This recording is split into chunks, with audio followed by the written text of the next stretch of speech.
Жер сілкінісі дегеніміз не? Жер сілкінісі іс жүзінде сирек кездесетін құбылыс емес. Күн сайын сейсмографтар жүздеген жер асты дүмпулерін тіркейді. Бірақ олардың аз ғана бөлігі қандай да бір салдарға әкеледі. Жер сілкінісі дегеніміз не және оларды болжауға бола ма? Жердің қатты қабығы 3 қабаттан тұрады. Ядро, мантия және жер қыртысы. Соңғы екеуі планетаның бетіндегі жұқа тері сияқты. Ол пазл сияқты көптеген бөліктерден тұрады. Жер дамып келе жатқан жүйе болғандықтан, бұл бөліктер, ғалымдар оларды тектоникалық плиталар деп атайды, бір-бірінің жанынан сырғып немесе соқтығысып баяу қозғалады. Плиталардың қозғалысы термохимиялық конвекциядан туындайды.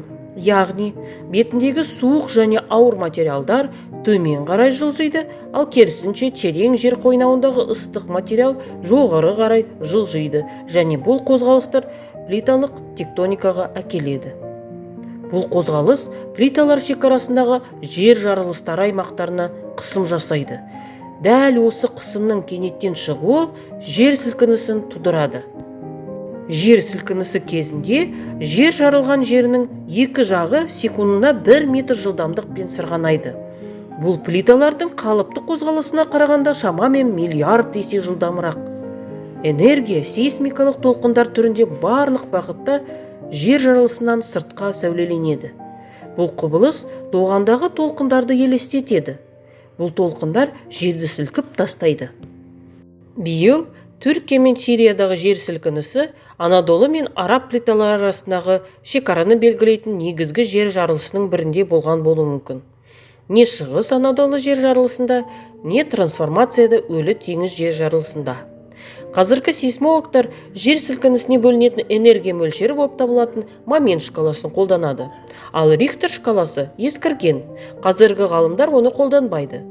Бірақ кейде жаңалықтарда әлі де бұл шкала жайында сөз етіледі. Момент шкаласы сызықты емес болып табылады. Оның әрбір жоғарғы қадамы энергияның 32 есе көп бөлінуін білдіреді. Бұл дегеніміз 7-8 магнитудасы бар жер сілкінісі әдетте осы аймақта болатын орташа 5 балдық жер сілкіністерінен шамамен 6000 есе көп энергия шығарады деген сөз.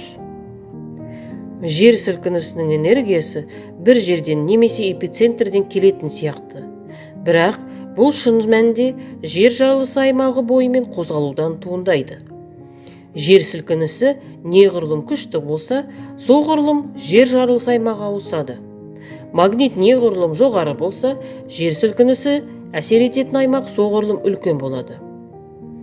Ірі жер сілкіністерінен кейін жер қыртысы кернеудің өзгеруіне бейімделетіндіктен жер сілкінісі деп аталатын көптеген кейінгі дүмпулер жиі кездеседі. Олар бастапқы оқиғадан кейін бірнеше күннен бірнеше жылға дейін созылуы мүмкін. Бірінші дүмпулерден кейінгі алғашқы 12 сағатта Түркияның оңтүстік шығысында магнитудасы 6-дан асатын тағы 3 жер сілкінісі болды. Жер сілкінісін болжауға бола ма? Ғалымдар жер сілкінісін әртүрлі болжау әдістерін қолданып көрді. Бірақ олардың ешқайсысы сәтті болмады. Кез келген нақты жер жарылыстарынан ғалымдар болашақта тағы бір жер сілкінісі болатынын біледі. Бірақ нақты уақыт пен орынды болжау әлі мүмкін емес. Үлкен жер сілкінісі алдындағы жануарлардың ерекше мінез құлқы туралы алғашқы ескертулер біздің заманымызға дейінгі 373 жылы Грецияда табылған. Егеу құйрықтар, жыландар және қырғаяқтар жойқын жер сілкінісінен бірнеше күн бұрын үйлерін тастап, қауіпсіз жерге бет алады.